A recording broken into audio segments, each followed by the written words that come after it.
Uh, any questions about last class?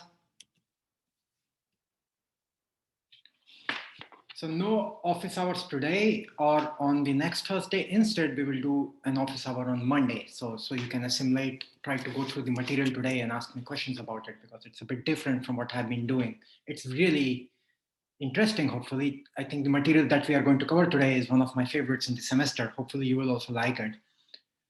And but so yeah, so the office hours will happen Monday 2 to 3 p.m. in the same Zoom link as this one. Okay. So what is the problem we are trying to figure out last time? The problem we are trying to figure out is we have a block of material, some molecule, whatever it is, some generic matter, and we pump some heat into it, Q, right? And when we pump some heat into material, the temperature of the material will go up, right? And what we are trying to figure out, for example, is what is the heat capacity, delta Q by delta T. How much heat will we have to give in order to increase the temperature of the material by 1 unit? Specifically, we are interested, for example, in the constant heat capacity at constant volume, which is going to be T multiplied by partial S by partial T at constant V. So in order to consider this problem, we think of the as the material made up of different atoms. Each atom interacts, each atom is in some, it does not, it's a, if we call it a non-interacting system, but if you really think about it, if it was a non-interacting system, then the model that we set up, that every atom moves along its equilibrium position as per a potential energy U of R, and this could apply to any atom. We said it's a non-interacting system, but it's a bit of cheating, right? Because if it was truly a non-interacting system, the U would be zero, right? So there won't be any U. So a better way of thinking about this system, the way we are modeling is, for example, to think about this system as made up of atoms sitting on a crystalline lattice. So there is some sort of lattice on which the atoms are sitting. There is some chemistry, some symmetry. And what we are saying is how much can we pull this atom from its equilibrium position? How much can we pull it out for any different atom? And why do such an equilibrium position exist? That's because they are interacting, but after the interaction can be kind of washed out. And that is the U naught term that we have. So last time what we showed that if we are only interested in small perturbations, we are not going to pump in an explosive amount of heat. We are going to pump in a small amount of heat and see what happens to the system.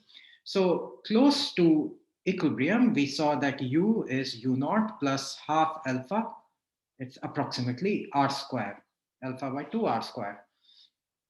And every atom is moving under this potential. So you can think of it as U is approximately U naught plus alpha by 2 x square plus y square plus z square, right? That's the displacement from the origin. In fact, you could have thought of this thing as three independent potentials, right? Ux is equal to U naught by 3 plus alpha x square by 2. Uy is approximately U naught by 3 plus alpha y square by 2, and Uz is approximately U naught by 3 plus alpha z square by 2. We could have thought of every atom as moving in x direction and y direction and z direction. So if we just thought about this one, so what we are saying here is that the atom is made up of n harmonic oscillators. But if you are willing to think in this XYZ term, then the material is made up of not n, but 3n harmonic oscillators, right? And when we solved for the partition function for this, that's exactly what we did. We thought about every direction as independent. So this is the key thing to remember. This is the setup of our system, that we have 3n harmonic oscillators. So far, I'm just doing a recap. There is nothing new. I'm doing a recap and looking at it from a slightly different viewpoint, not entirely different. So when we have 3n harmonic oscillators, we wrote down the partition function for this system. We went and calculated in the d cube r, d cube p space, e to the power minus potential energy plus kinetic energy divided by kT. And here we divided by 2 pi h cut whole cube. And from this, we got our entropy. From the entropy, we got our CV, and we found that CV is equal to 3nk. It came out to be constant. And as I mentioned, this was not true for most materials, for all materials. If you go to very high temperature, the heat capacity indeed becomes constant. So the experimental behavior of heat capacity is something like this. So this is CV versus T. If you go to very, very high temperatures, indeed, it approaches this 3 and K value. But lower on, if you go to T tends to 0, then CV tends to 0. The heat capacity goes to 0 as you go to very low temperature. And this could not have been explained by our classical model that treated atom as 3n classical harmonic oscillators, right? So, and this is why quantum mechanics had to be invoked in order to do this. So this thing could not have happened without the marriage of quantum mechanics and StatMech. It was really both needed to be there. Otherwise, on its own, it would not have happened. And we already saw the reason as to why quantum mechanics might help. So now what we are going to do is to take our 3n classical harmonic oscillator. I'm going to write that as HO, or that sounds bad. I will write it as 3n classical H oscillator, and instead we are going to look at 3n quantum harmonic oscillator. Okay, so we are going to introduce quantumness. What do I mean by that? What I mean is that this potential energy curve that I drew, which U is equal to, let's look at that curve. How does that curve look? We have our U of R and U of R for a harmonic oscillator. And why is a harmonic oscillator model valid? Because close to equilibrium, everything is harmonic. So we said U of R is equal to approximately U naught plus half alpha R square. This is a classical treatment. The classical treatment says that you can take the energy of the harmonic, you can take the harmonic oscillator, the atom as its equilibrium position, and you can start to perturb it by any amount. You can perturb it by any small amount that you wish, howsoever small. I can make my, if you say, what is this? What are these arrows? How close are they? Well, they're very, very close. That's the whole point. These arrows can be as closely spaced as possible in a classical model. Quantum mechanics, however, tells us that the harmonic oscillator energies are not given by this. The energies are actually quantized, and this is great that this notebook has lines in it, so I can just use it and go and write it at this. Quantum mechanics says that, well, that's not actually true. The energies are going to look quantized. What does that mean? So here we are again saying that every atom is made up of 3 independent oscillators. Okay, so we are still having our X, Y, Z type X, Y, Z. So it should be this way. We still have our, if you remember the cross product rule, we have our X, Y, Z condition. And earlier, every oscillation was in any direction was harmonic, classical harmonic. Now we are saying it's quantum harmonic. There is no other difference. So what we are saying now is each atom behaves as 3 independent oscillators. This is the same as the classical treatment, nothing different, following quantum mechanics, not classical mechanics. So what does this mean? Quantum mechanics says that first of all, every oscillator, you need to know the frequency of that oscillator, okay? So how many oscillators do we have in total? Every atom has 3 independent oscillators, therefore 3n oscillators in total, right? And each of them will have its own frequency. The frequency of oscillation really captures the curvature close to the origin. This curvature is related to frequency. So what quantum mechanics says is that every atom is going to have 3 oscillators, and in total we have 3n independent oscillators, and they are going to have their independent frequencies of oscillation. We don't know what is the curvature of this thing that is going to follow. And this is a very important point that we need to remember clearly. So we could have atom number one, direction number one with a frequency omega 1, atom number two, atom number one, direction number two with a frequency omega 2, so on and so forth until we have our frequency omega 3n. And it might look, for example, that this one is very tight frequency, and then you have quantized levels on this tight frequency, while this one is a very, very shallow frequency type thing, and you again have quantized levels. So all of them are quantized, but they have their own different frequencies. In fact, some of these frequencies might be repeated. For example, omega 1 might be same as omega 2. I don't know. This will be the crucial difference which will come later. So later we will have to talk about what are these frequencies that the atoms have. For now, we just say that there are 3 different oscillators, each with their own frequency. And we don't know much about what this frequency is for now. Later, as in today, later we will talk about it. So given a certain frequency, omega alpha, quantum mechanics allows us to write down the energy. We could have written down the energy in classical mechanics also. That would just have been something proportional to r square. But quantum mechanics says that no, forget about all this r square business. We have to introduce the notion of occupation number. So what's the best way to introduce it? So any quantized level will now be given by E is equal to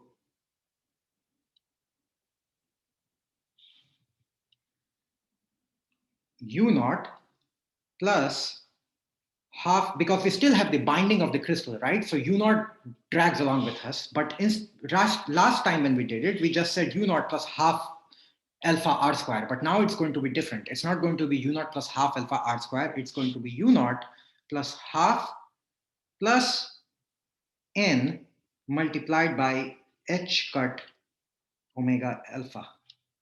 This is the quantum mechanics solution for the energy eigenvalues. I'm not going to solve this. If you want to, this is why I refer to the Wikipedia page. It's nice. The one way to get these eigenvalues is to go through Hermite polynomials, which I find kind of complicated. The more elegant way is to use something called ladder operators, which is really nice in quantum mechanics. Some of you might remember what it is. If you don't know how to derive this, it's okay. I'm not going to ask you to do that in this class. We are doing stat mech, really not quantum mech, but you should realize that quantum mechanics is telling us that energies are quantized. So n is equal to 0 is here, n is equal to 1 is here, n is equal to 2 is here. So in n is equal to 0, you have energy u naught plus half h cut omega, because we are talking about oscillator 2, so u naught plus half h cut omega 2. In n is equal to 1, u naught plus 3 by 2 h cut omega 2.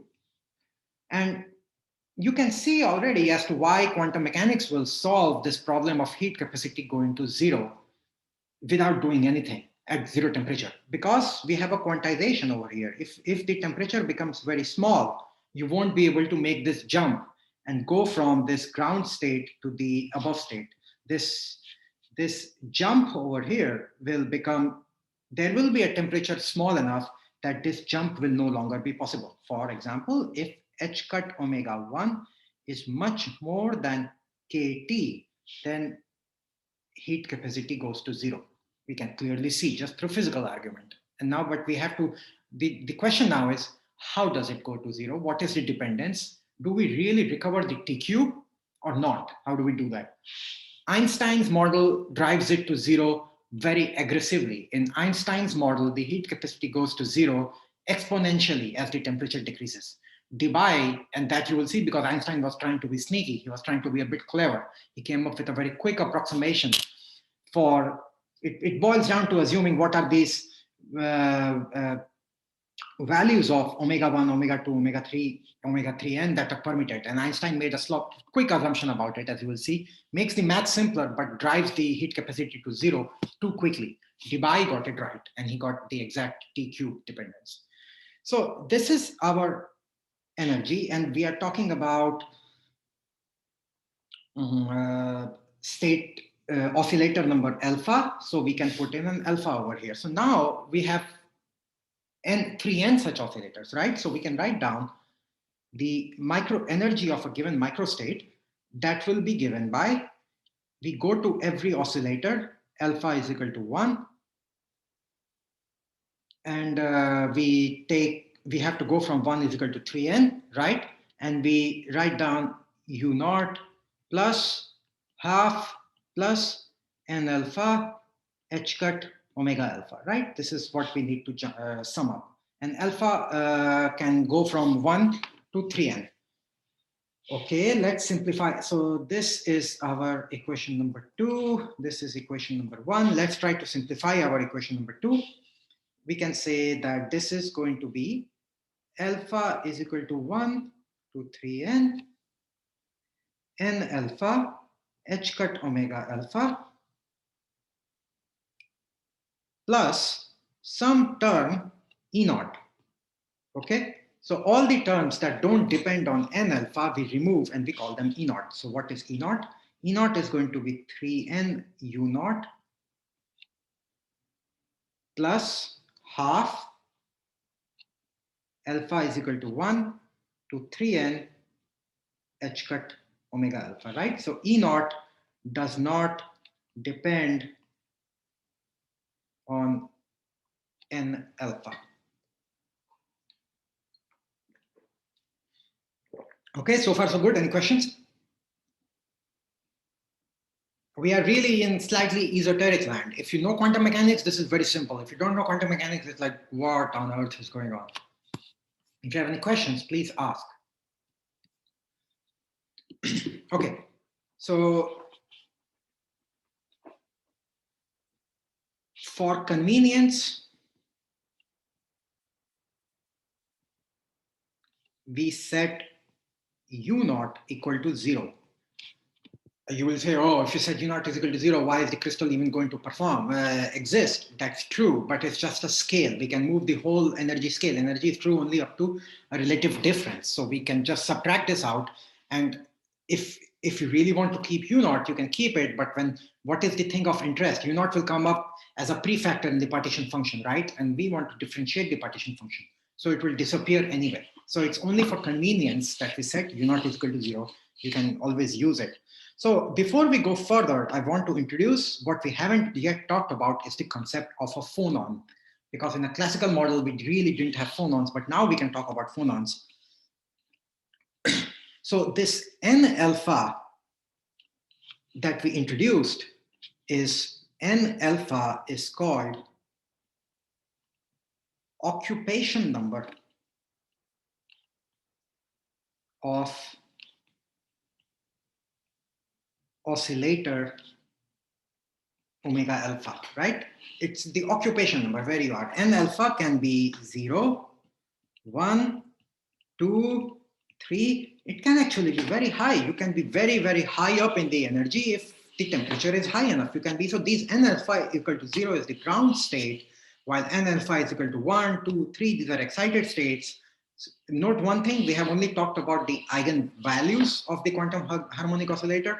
We haven't yet talked about the eigenfunctions. These all correspond to different eigenfunctions. And this we call as n alpha number of phonons. So that's really the way to define phonons. It captures quantization of vibrations. So if you are in the ground state, you say there are 0 phonons. If you are in the first excited state, you say there is 1 phonon. If you are in the second excited state, you say there is 2 phonons, something like that. So it's a strange concept. And if more you think about it, it shouldn't be that strange because electrons are not all that different. Electrons come from a similar idea looking at the Schrodinger equation and things like that. So this is really, they are also representing quantization of charge. Here you're thinking about quantization of vibrations. So this is how we introduce the number of phonons. So if you're in the ground state, you say there are 0 phonons. If you're in the first excited state, you say there are 1 phonon and this and that, okay? So that's why we call this as a gas made up of phonons. And you can also see you can make as many phonons as you want. So, which sounds very strange. How? Because someone will be like, oh, you can create more particles. How can you create more particles? That's the funny thing about bosons. So remember last time I mentioned that there are bosons and there are fermions. Fermions have limited statistics. Bosons can have as many as you want in a certain state, and that's the same with phonons. So if you excite the system, you can keep exciting it to, if you keep putting temperature into the system, you will add it and it will keep going up to higher and higher energy state. And that's what we have. We are creating more phonons in the system. So the concept of phonons, the first time I saw it, if you have done solid state physics in any form or solid state chemistry, perhaps you're familiar with the phonons. Otherwise, it's a strange concept. If it bothers you too much, don't worry about it too much. Hopefully the harmonic oscillator part is clear to you. Okay, so these are our number of phonons. Yeah. So just let me ask this one. So the n we are talking about is the number of phonons, Which right? n? Small n, not big N. Big N. No, I never said that. Where did I say that big N is number of Oh, phonons? no. I'm just asking. Why are you asking that? Did I say that big N is number of phonons? Okay, so it's not. Right. No, big N is number of atoms. Okay, let's be very clear. Mm-hmm. Let's be very clear. Okay. Small n alpha, Mm-hmm. big N is number of atoms. Okay, Okay. if you have n atoms, that means 3n oscillator, right? Mm. Each of these 3n oscillator will have its frequency, omega 1, omega 2, omega 3n, right? Mm-hmm. And on top of this frequency, you can have energy eigenvalue half plus n1 multiplied by h cut omega 1, correct? Yeah. Like n1 can be 0, 1, 2. It's this small n, which is the number of phonons. Okay. Got For it. atom number 1, oscillator number 1, if I Mm-hmm. ask you what is the total number of phonons, that Mm. will be summation ni going from I equal to 1 to 3n. It's very esoteric. So if you're confused, I totally get it. But hopefully the Mm. quantum oscillator part is clear to you, that the energy is Yes. constant. Okay, good. Yeah, these things confuse. So please, yeah, thanks for asking. If anything is confusing, please interrupt and ask. No question is bad questions. Any more questions? Okay, good. So we can write down the energy of a given microstate. Since we set our small u naught is equal to 0, we can write down this energy as E nu is equal to summation alpha is equal to 1 to 3n, the number of phonons for each oscillator n alpha, it is just an occupation number, h cut omega alpha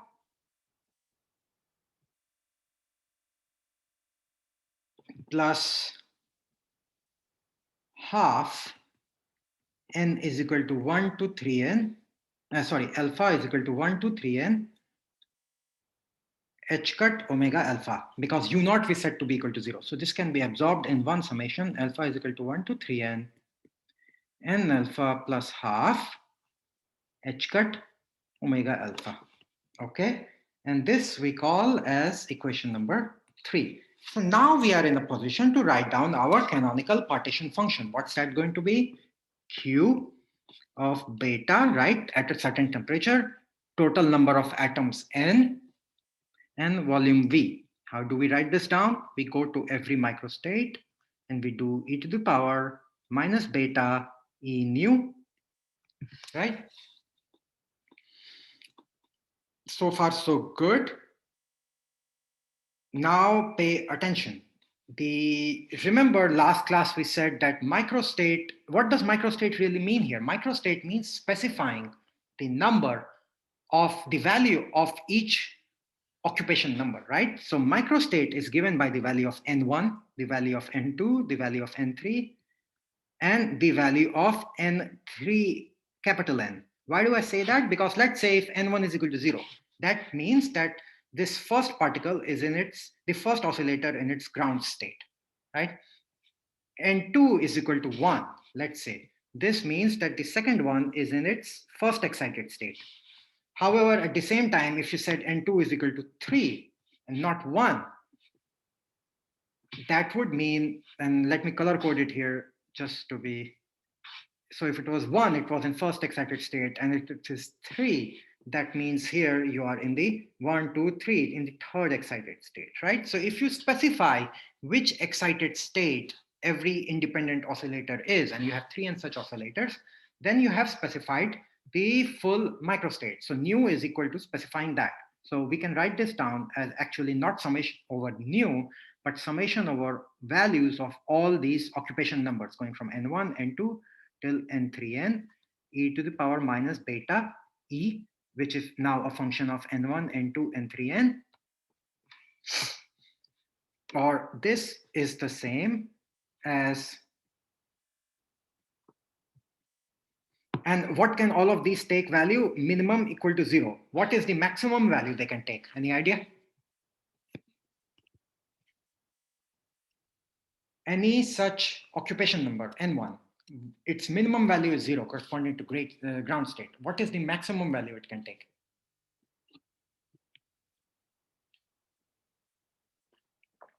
Is it 3n? Is it 3n? Why do you think it's 3n? Because what does n1 represent? Let's make sure to understand this. N1 is talking about this first oscillator omega 1, right? This one over here. So what is, if you focus on this yellow thing, what is the lowest n1 you can have here? Tell me that first. it's the 0. Like no one, This like one, right? Ground none state. of the, yeah. If none I of go that. over here, what is the value of n1? That's 1. 1. Over here, it's 2, right? Yeah. So where should we stop? Oh, it does not stop. It Does goes not to infinity. stop. Exactly. The excited states can keep going up and up and up. Exactly. So you got it right. This thing over here can go till infinity. Okay? N1 to N3N can go up till infinity. So that's super important. And now we can write it down in a cleaner form as N1, N2, going from 0 till infinity, and e to the power minus beta. Now we have to put in the formula for e, that itself is a summation. So we have a summation of exponential to the power summation. So it looks horrible, but you have seen integrals like that and it will clear up. So this is e to the power minus beta summation alpha is equal to 1 to 3n. And these values of these indices are very important. Where do they start? Where do they end? And they are all very physically motivated. It's not random in any way. Alpha is equal to 1 to 3n, n half plus 1 h cut omega alpha. Okay, so this is my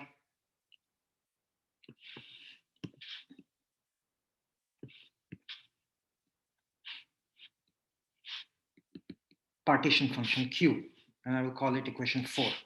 Okay, so we have a partition function, but it looks terrible. It looks horrible. This like summation of e to the power minus summation, some infinite, some finite. What we do with it, I don't know. It looks horrible. Let's work through it. It's not too bad. So how do we work with it?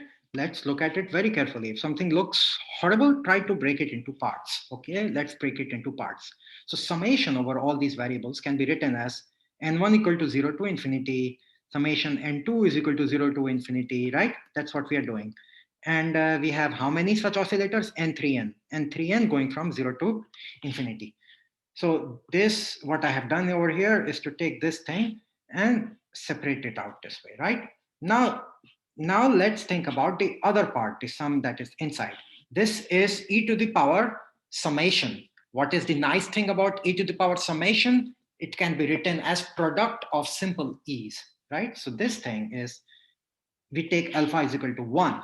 So that one is minus beta n1 plus half h cut omega 1 e to the power minus beta n2 plus half h cut omega 2, right? Dot, dot, dot.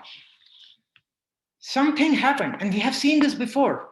The magic of independent systems again comes up. N1 and N2 show up in exponentials separately. You don't have a term that has N1, N2 multiplied together. If you had that, we would be totally screwed. Very, very difficult. So now this can be written as taking this quantity and putting it over here. taking this quantity and putting it over here. Suddenly it looks a bit simpler. And then you will see it simplifies completely. So this is going to be summation n1 is equal to 0 to infinity e to the power minus beta. This is what I called favorite trick in StatMech. That's what we are doing here. I'm doing it in detail. Normally, I just write it in one line, and it should become second nature to you. But this is our favorite trick in StatMech. Chandler doesn't do it in this much detail. So if you just read Chandler, you'll be scratching your head until you lose all your hair like me. That well, how did this happen? So here I'm doing it in great detail. Most books just go over it very quickly, which is not very good.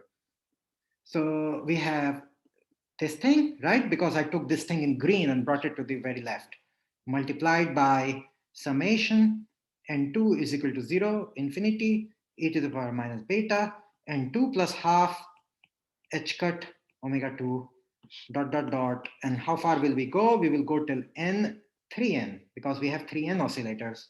And each oscillator can have number of phonons or the occupation number going from 0 to infinity. E to the power minus beta n 3n plus half h cut omega 3n. So this is all good.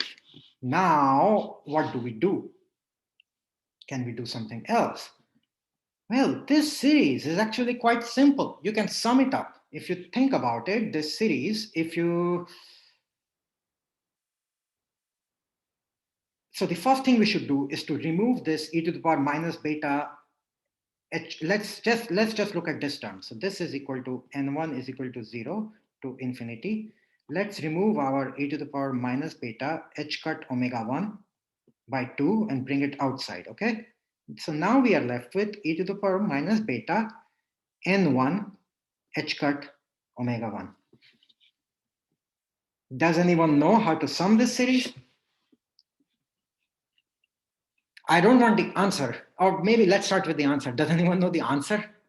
If what is the sum of this series? So this right now I'm going to call as, this was equation number 5, this is equation number 6. So I'm guessing it's a geometric progression. Do you remember the answer? Yeah, it's a by 1 minus r. Yeah, let me simplify it for you. So let's say if it is something like 1 plus x square plus x cube. Yeah, if that's the case, then it's 1 by 1 minus r, 1 minus x. How do you know how to prove it? Good question, but like I can approximate it from the initial one where you have this r to the n minus 1 by r minus 1. Like when r goes to basically tends to 0, then you can approximate it to 1 minus r. Sure. It's a very simple proof. Let me show you. So if the series is 1 plus x squared plus x cube, then multiply both with xs. Oh yeah, of course, this one. Yeah. And then it becomes x plus x squared plus x cubed plus x4. And then realize that if you do x minus xs, then this and this cancels out. This and this cancel out. This and this cancel out. Every term cancels out except 1. Or x1 minus s is equal to 1. No, sorry. X. Yeah, it's s is 1. What am I doing? No, I think there is x minus. I think xs minus s or something.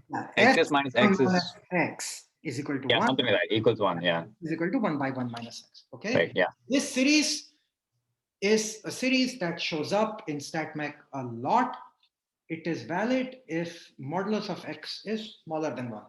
If modulus of x is 1, if x is equal to 1, then clearly the series is divergent, right? It is 1 plus 1 plus 1 plus 1.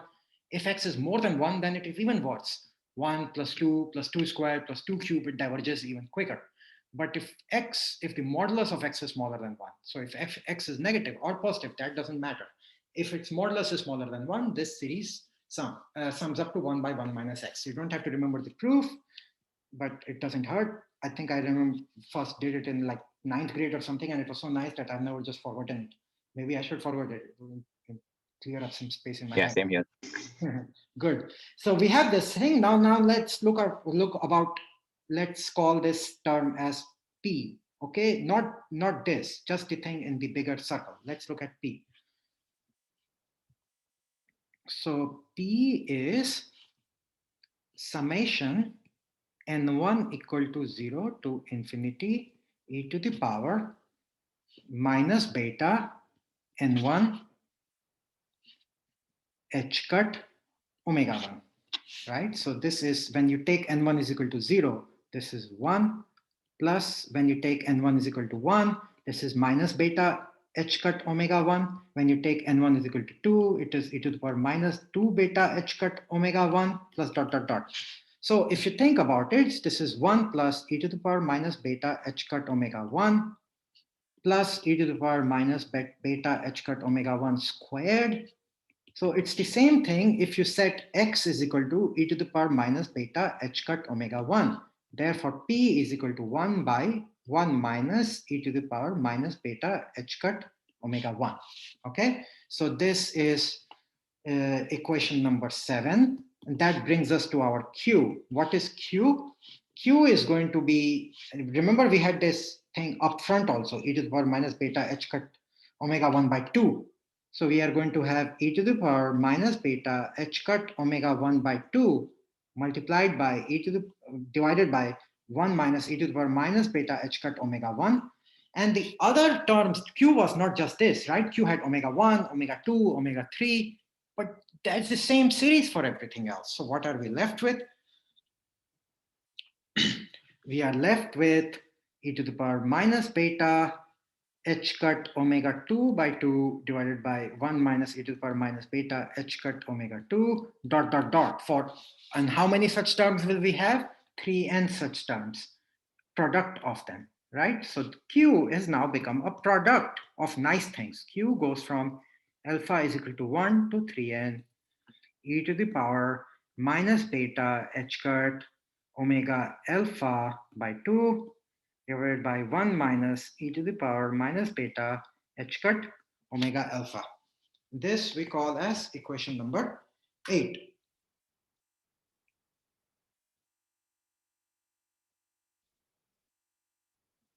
Okay, good. So, and this further can be simplified or rewritten, not necessarily simplified. That's the form I'm going to use.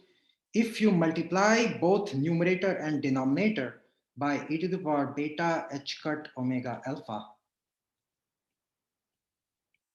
then this becomes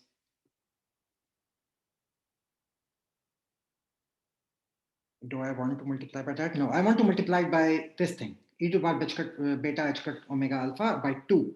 Why is that nice? Because then it becomes 1 divided by e to the power beta h cut omega alpha by 2 minus e to the power minus beta h cut omega alpha by 2, right?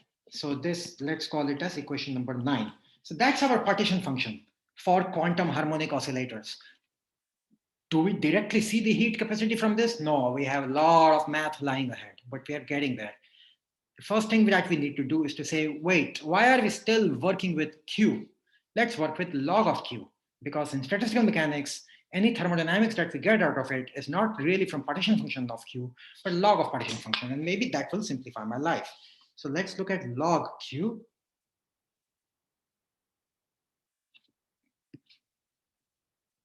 Log Q is going to be log of this product. Alpha is equal to 1 to 3n, and 1 divided by this thing. But instead of dividing it by 1, I'm just going to put a minus sign out, right? And call it log of e to the power beta h cut omega alpha by 2 minus e to the power minus beta h cut omega alpha by 2, right? That's my log Q. Okay. I have a quick question. Go ahead. Is it useful to treat that the difference of exponential terms as the hyperbolic sign to the -1? Mm-hmm. That could be useful. That's you are actually pointing out exactly the right thing. You are absolutely correct, Eric. But we could do that. In this case, it doesn't turn out to be useful, but keep your eye out because the tan H is going to show in this class when we think about magnetization. Okay. It will show up maybe 7-8 weeks from now. Okay? But you're correct, it's related to that. But for now, it won't help us very much, if I remember correct. I don't think it will show up. We don't really need to introduce it for now. Okay, good. So now we can do one more change. It's a log of product. So we can write it down as product, a sum of logs. We will keep the -1. And then we will have log of e to the power beta h cut omega alpha by 2 minus e to the power minus beta h cut omega alpha by 2.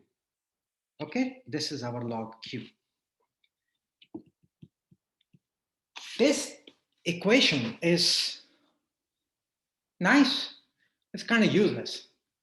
It won't get us to the heat capacity. You can try, but you won't be able to get much out of it. You might be able to show that it goes to 0 in some form, but the elusive t cube dependence or something like that that we are after won't come out of this. And a big reason that it won't come out of this is because of this omega alpha. Currently, we are saying that there are 3n different harmonic oscillators. Each of them has its own frequency, omega 1, omega 2, omega 3. We haven't said much about what these frequencies are. And this is where Albert Einstein and Paul Debye come in. Okay, so in order to introduce what Einstein did, who was lazy in this case, because he had so many ideas to figure out, that he tried to be a bit lazy. You know, if you like watching Simpson, there is a very nice quote attributed to Homer Simpson that, what is it? Something like, the key to being very productive is to lower your standards, right? That was Homer's motto. So that, you know, Einstein is great, but you will see the approximation he did. So that math is easier. The Debye's math is accurate, but it's much worse. Okay, so in order to talk about this omega alpha, we are going to introduce something. We are going to introduce something called phonon density of states. Why phonon density of states? Well, because we are talking about phonons, right? These frequencies are related to phonons. Phonons tell us about the level of the excited state. And this phonon density of state is called G of omega. And this density of states is going to play a big role in this remaining semester. You will see it show up again and again. The reason why it shows up again and again, because it can be measured from experiments, from scattering experiments. So those of you who are working with John Forkas, for example, or even Amy or Leah should pay attention to this, because these are the type of things you measure in experiments. And this is the link. This density of states is often the link between getting the partition function out of experiments. So it's super important. But what is this G omega? The way we define it is that G omega is the number of oscillators with frequency close to omega, right? Because we said, well, every omega, what omega? Well, some value. Okay, omega could be 1 hertz, 5 hertz, 6 hertz. So G of 6 would tell you how many of these oscillators had frequency close to omega. Let's become a bit more rigorous here. The way we actually do it is like a probability density. We say G of omega multiplied by D omega is the number of oscillators with frequency in the interval omega to omega plus D omega. Okay, that's how we define it. Immediately, we can say one thing. Let's talk about G of omega D omega. What is the minimum frequency an oscillator can take? Any ideas?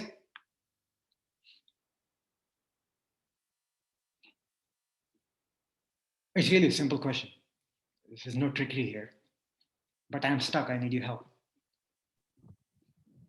We'll say it's 0, right? Why do you sound doubtful, Kishle? Oh no, like it's 0. Say with confidence, right? Yeah. Good. And what now I have Kishle. What's the maximum value the frequency can take? No, Kishle answered. Neha is very silent. Neha, are you there? I'm here. Okay, good. What is the maximum value the frequency can take? There is no maximum. Exactly. Don't be doubtful. Say with confidence, right? It can vibrate like an undergrad who has consumed 50 cans of Red Bull or something like that, right? It can vibrate as, depends on the temperature, right? If you're very high temperature, exactly. Thanks, Neha. Sorry for putting you on the spot. You know, it's unfair for the speaker when I cannot see you all. So I'm like, are they there or have they ditched me? And you know, good. So now comes the harder question. So we know that omega can start from, it's not just for Neha, it's for anyone who wants to answer. Omega can start from 0 and go up to infinity. And we know that g of omega d omega is the number of oscillators with the frequency in this domain. What can we say about this integral? Can we say anything?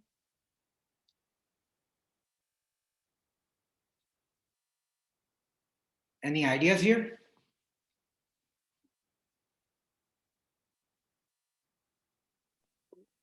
Be It's- bold. 3n. How many? It's going to be the total number of atoms. Total number of oscillators. Yeah. Yeah, Nathan's exact. Well, Nathan was correct except 3. Nathan was order of magnitude correct. Exactly. Thanks, Nathan. It's 3n. This is super important. Whatever frequency you have, it's always going, whatever density of states you have. And I told you that these can be measured from neutron scattering. So some of you will probably do these experiments. Where is the biggest neutron scattering lab? I think Oak Ridge has the biggest neutron scattering experiment facility. All you do there is to measure density of states. That's the whole thing. It's like, I don't know how many billions of dollars worth is Oak Ridge National Lab, enormous. But its main key is that by throwing neutrons on material, you can measure this density of state. And whatever you measure, it's going to look, it should integrate up to 3n. If your atom, it should be extensive in that sense. If your atom is made up of 3n atoms. This has nothing to do with independent atoms or not. It should always do that. So now let's call this as equation number 11. So we have taken a slight detour. We have introduced the phonon density of states. Now let's go back and change our perspective. So I will write down this equation 10 over again.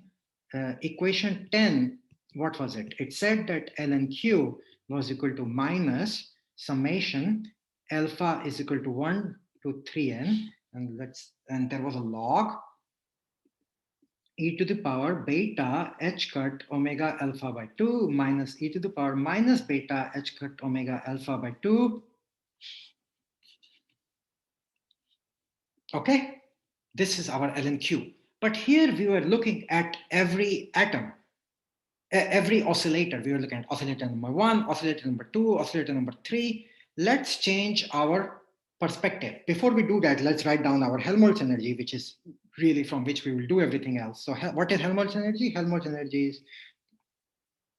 is equal to minus log q, right? So what we are really interested in, beta A is equal to summation alpha is equal to 1 to 3n ln of e to the power beta h cut omega alpha by 2 minus e to the power minus beta h cut omega alpha by 2, correct?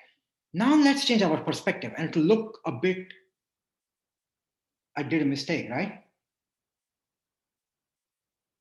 What did I did some mistake.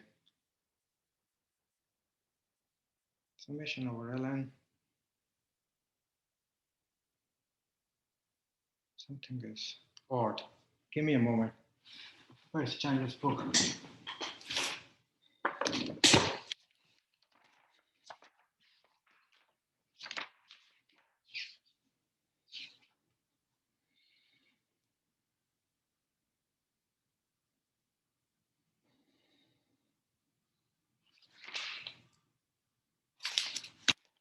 Yeah, my notes had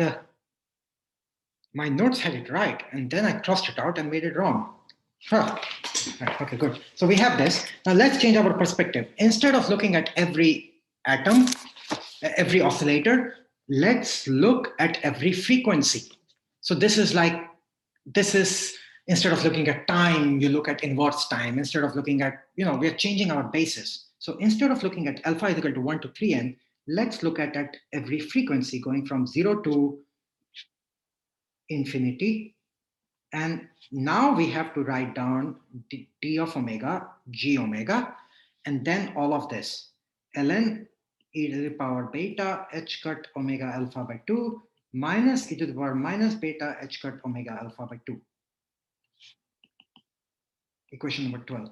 This change is subtle. I want you to take just a moment to stare at it and make sure you got it. How did I do this? Make sure, it might be trivial, but just take a moment as I make notes that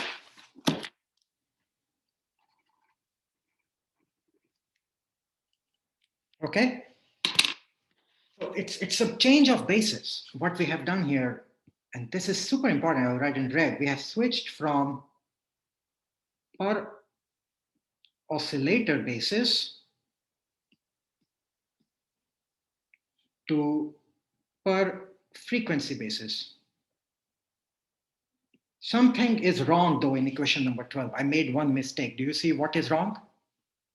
Something Is it the omega alphas? yeah. So what should I do there, Kishle? So it should be again depending on the like. Just this. This should be good. Yeah. Okay. Omega terms. Good job. Thanks. You're paying attention. That's great. After this semester, some of you will ask me for letters of recommendation. It happens all the time. Like I end up writing letters for this fellowship or that fellowship for like half this class. I can say Kishle used to pay a lot of attention. Okay, good. So that's what we have done. And there is no omega alpha now because we know that omega goes from 0 to infinity. We have completely changed. So in equation number 12, we are not talking about oscillator at a time. We are talking about frequency at a time. And we know, well, frequencies can go from 0 to infinity. So this is our beta A. So far, what we have done is to derive a very general equation for the Helmholtz free energy that, so now you could take your material, your molecule, whatever it is, do neutron scattering on it in Oak Ridge Lab, or for example, you could do neutron scattering on it. I think the rover that is on Mars might actually be equipped with neutron scattering equipment. I might be wrong, but I think it happens extrasolar also. So you could measure your G of omega, your density of states by throwing neutrons on it. And why can you get it from this scattering experiment? Because you can see, right? G of omega really captures how much is the probability of seeing certain frequencies in the material. So if you do some sort of bombard it with something and you look at its response, and you can see how did it respond? Did it respond very sluggish? Did it respond very quickly? So you get a sense of your frequencies. Now you have your frequencies and you can immediately go and calculate the partition function for that material. And you can get all sorts of thermodynamic properties out of it. You can say, this is why I love equation number 12. I'll make a heart sign because I really like it. This is my heart sign. Valentine's Day is over, but I can still do it. Why do I like it? Because once you put your G of omega, which could look something super complicated, by doing some scattering, you have a model for the Helmholtz free energy. And as soon as you have your Helmholtz free energy or your partition function, you can do everything. You can talk about the heat capacity. You can say, how is it going to behave at a certain temperature? You can talk about its pressure. You can talk about its energy. You can suddenly, just from scattering, you can get everything out of it. However, we don't quite know yet what is G of omega. And that's where come in Mr. Einstein and Mr. Debye. So Einstein was in a rush because he had to get the Nobel Prize. Well, Debye also got the Nobel Prize, so I guess that's fine. But Einstein said,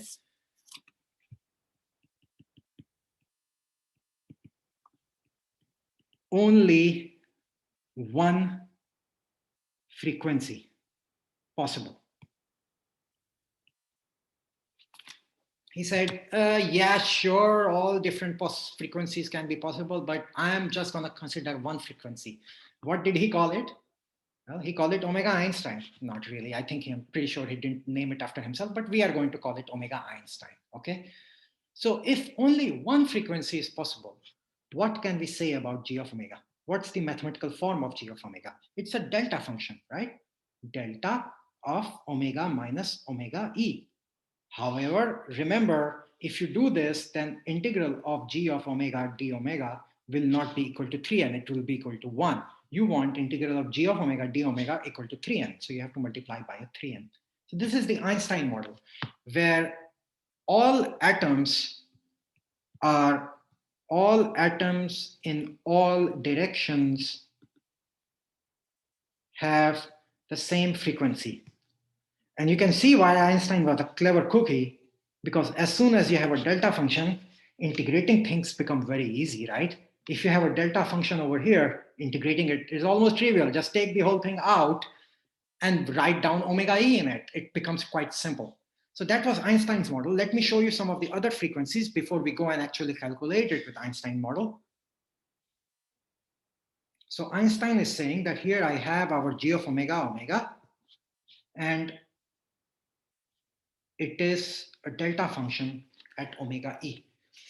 As we will find out later that this gives the right heat capacity in the sense that it goes to zero as temperature goes to zero.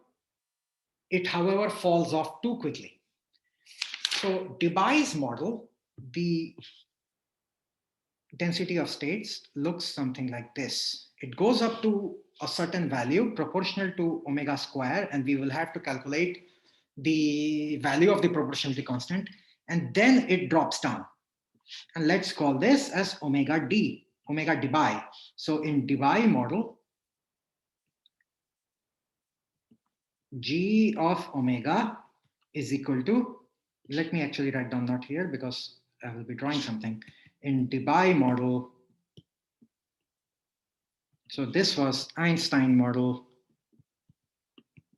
And in Debye model, G of omega is equal to some proportionality constant, Kd multiplied by omega d square. Kd multiplied by omega square if omega is less than equal to omega d and zero otherwise. How do we find Kd? Again, the same formula. Integrate it and we can get the Kd value. And should omega d be smaller than omega e? I don't know. I think it depends material to material and it might change. Real materials don't have a density of state that looks like G of omega, Debye model or Einstein model. A real model material could look something like, I don't know, you go up here, you actually come back, you drop down more, then you blow up again, you go up here and then you go to zero. Maybe you go to zero with a certain curve. I don't know. It could look very funky. And that's what scattering tells you. Typically, such changes would correspond to phase transition in the material. Maybe you were solid and then you changed from one solid to another polymorph. And then from that polymorph, maybe you become liquid, then you become gas. So depending on what is the phase, such kinks in the density of state typically correspond to phase transition, which we'll be talking about later. So that's our experimental G of omega. If you could measure this in Oak Ridge, many of my classmates from grad school would go there and measure things. Maybe some of you will do it, or maybe you will do it in some other form at UND. And then you could take that G of omega. It's a curve. The green thing that I drew here is a curve, right? It's a number of data points. You could put it in equation number 12 and calculate all sorts of things. Right now, we are going to work with Einstein model, okay? And see what happens. So Einstein model, it's very simple. The math should be just a delta function. So we can write down which equation are we going to work with. We will work with equation number, equation number 12 basically implies that ln q, which is minus beta a, so we again have a minus sign, is minus 3n 0 to infinity d omega, and now we can write down the value of g omega, which Einstein said only one frequency, omega of omega minus omega e, multiplied by ln of e to the power beta h cut omega by 2 minus e to the power minus beta h cut omega 2. By the way, this derivation of Einstein and Debye is one exercise problem in Chandler's book. He says go and derive it. We are gonna spend 2 classes going through it because it's important and nice. It actually shows you the power of statistical mechanics. That's why I like it a lot. So this is a delta function. Delta function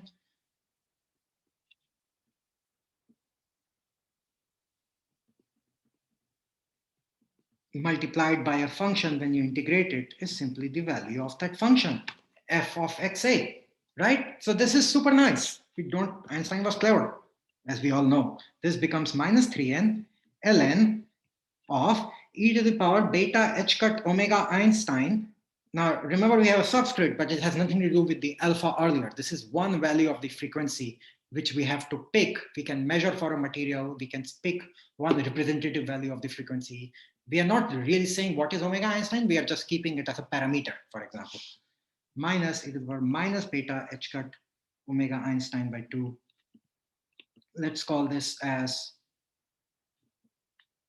I guess, equation number 13. Okay, so we have integrated it. This is ln q. Now we can talk about more thermodynamics. We can talk about the average energy. The average energy can be obtained from the partition function by doing minus partial log q by partial beta. right? And we just wrote down what is partial log Q. So I'm going to skip just a bit of math, and I will write down do at home the algebra such to make sure that you got it right. It's only algebra. There is nothing profound here, just differentiating this thing with respect to beta. Okay, so you have to take my word because you have a log. So when you differentiate with respect to thing first, the whole thing in the square bracket will come in the denominator, then you differentiate it separately.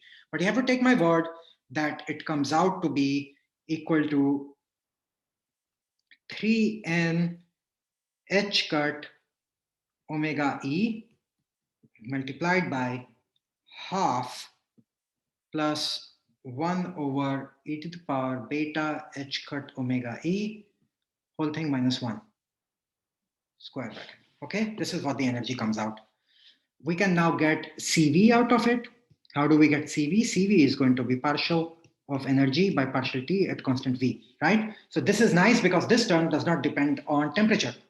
This depends on N. It does not depend on temperature at all. So that's going to be easy. So, and we actually don't have temperature. We have beta in this thing. So this is equal to minus KT square partial E bar by partial beta. And in this line also, I'm skipping some of the algebra. If hopefully you follow me, if not, go and do it for yourself. Even otherwise, go do it for yourself just to make sure that you got the algebra right. So when you go through this, it comes out to be minus. And the other reason why I'm taking normally I don't skip algebra, I go through everything. The other reason I'm doing this because you have derived this expression in your first homework, this algebra you have not derived, but you have seen this thing. So it's not completely Greek to you. It comes out to be minus 3 and h cut omega e by kt square minus e to the power beta h cut omega e h cut omega e by e to the power beta. And you can see why I'm skipping the algebra. It's nothing profound, yet it will just take half an hour to go through it carefully and I'll probably make a mistake. Not half an hour, maybe 15 minutes. I will get to the final answer. So we have this. So now what we do is to introduce a couple of parameters. We call R, the gas constant, as N multiplied by K, the Boltzmann constant, right? We know that already. And we introduce this, instead of this omega E, the Einstein frequency, we introduce an Einstein temperature, okay, theta E, which is a parameter that is defined by theta E by T is equal to beta h cut omega E. Okay, these are just two definitions that we introduce here. So at 3 lines, this is not a derivation. These are just definitions, both of them. Okay, so with those two, equation 14 becomes CV is equal to 3R theta E by T whole squared e to the power theta E by T e to the power theta E by T minus 1 whole square. And this is what you saw in the first homework. And you showed there that CV indeed tends to 3R as temperature tends to infinity. Some of you just wrote down CV tends to 0 as temperature tends to 0, which is true, but I wanted to see what is the expression. So you can see that CV tends to 3R theta E by temperature whole squared e to the power minus, what's happening to my pencil? Just one more. Charged? Yeah, it's charged. E to the power minus theta E by temperature as T tends to 0. And this term dominates the exponential term as temperature tends to 0, because this is also blowing up, right? As temperature tends to 0, this first term would blow up, right? But e to the power minus theta, e to the, this, yeah, sorry for the,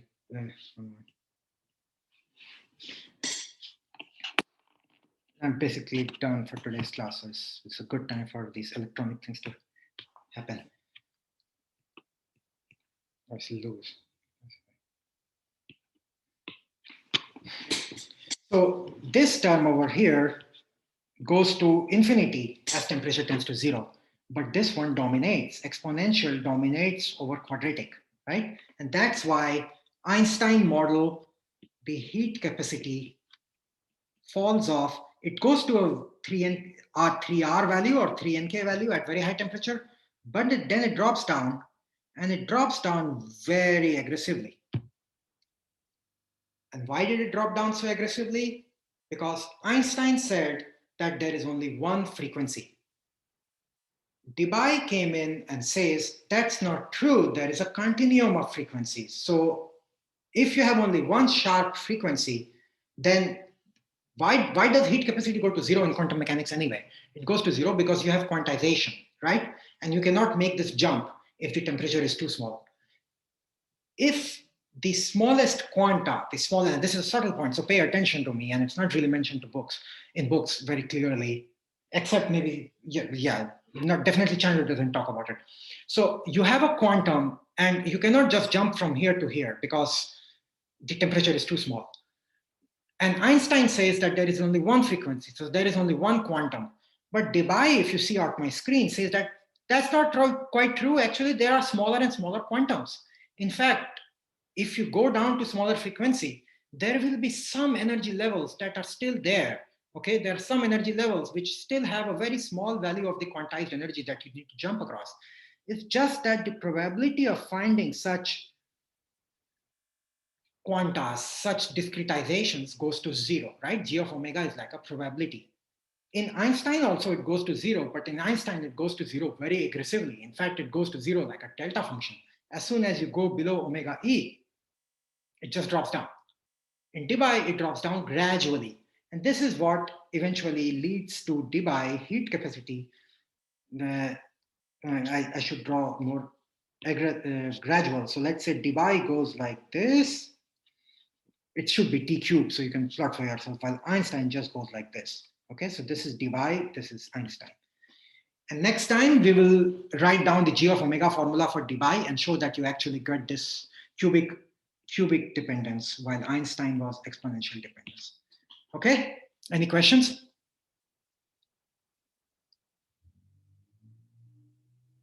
So as you think of questions, one point I want to make is, this is all assuming that, so page 7, the heat capacity in a material is only by, when you give heat to a material, atoms start jiggling around more and more. Is that really true though? Is that the only source for heat capacity in a material? Could there be other source that you can think of? And I say material, I mean a chemical, anything, any molecule. What are the other things where the heat could go in? Any ideas? Other degrees of freedom, like rotation, vibration. That's all covered in the atomic movement. Oh, they expand. Okay. I mean, then maybe if you're talking about, like, let's say solid state materials, and you're going to have, like the collective. I mean, I'm guessing that this is leading to like phonons. So I'm just. No, we already did phonons. All of the things you are saying are already captured in this. Professor, they expand, right? Already captured. That is expansion. I was thinking maybe like some phase transitions from one phase I was to thinking even more complicated. There's another thing which can get excited. Remember what? Spins. electrons. I think they're even simpler.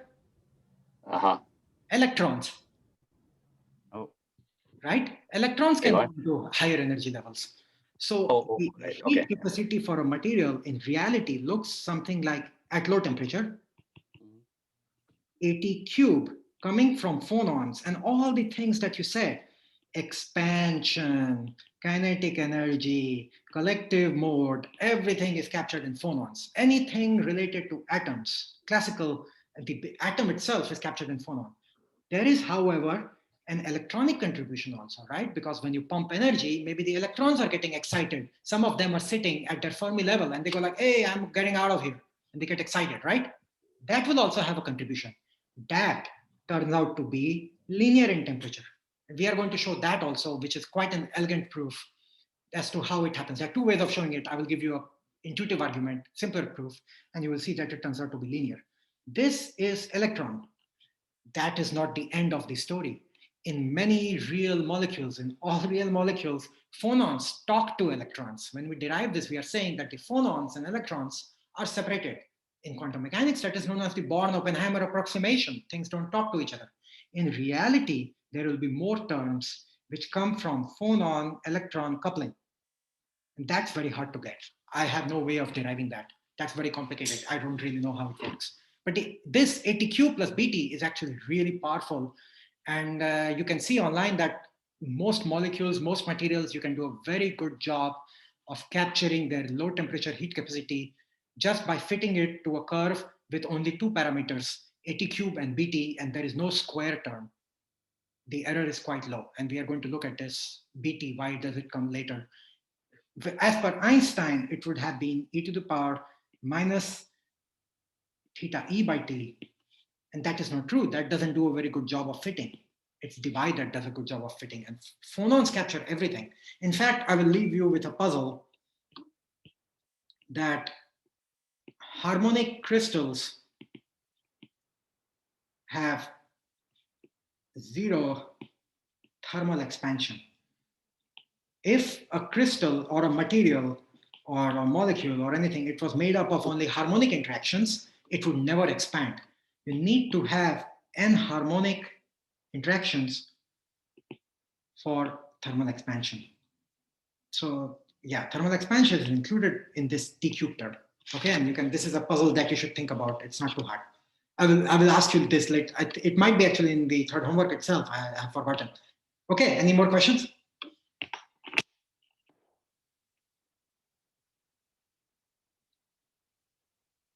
Okay, so no office hour today. I will have office hour on Monday, so maybe it's a bit of change for those of you who cannot do Thursday. If you cannot do Monday 2 p.m. also, send me an email. I will find another time. So today, no office hour. Next Thursday, no office hour. But next Monday, we will have office hour at 2 to 3. And otherwise, also ask me questions on Slack, or I will start asking questions. I'm quite obnoxious, you know. I will pick on you on Slack and ask you questions, as I did to Neha today, and she probably hates me now. But hopefully not. So please try to ask questions on Slack. It will get everyone involved. Otherwise, the whole experience can become very alienating. And you know, we have to get through COVID together. Hopefully, we will all have vaccines in a few months, but not in the course of this semester. Try to make use of Slack. It's good for everyone. It's good for me. It's good for you. Okay, if no more questions, see you on Tuesday.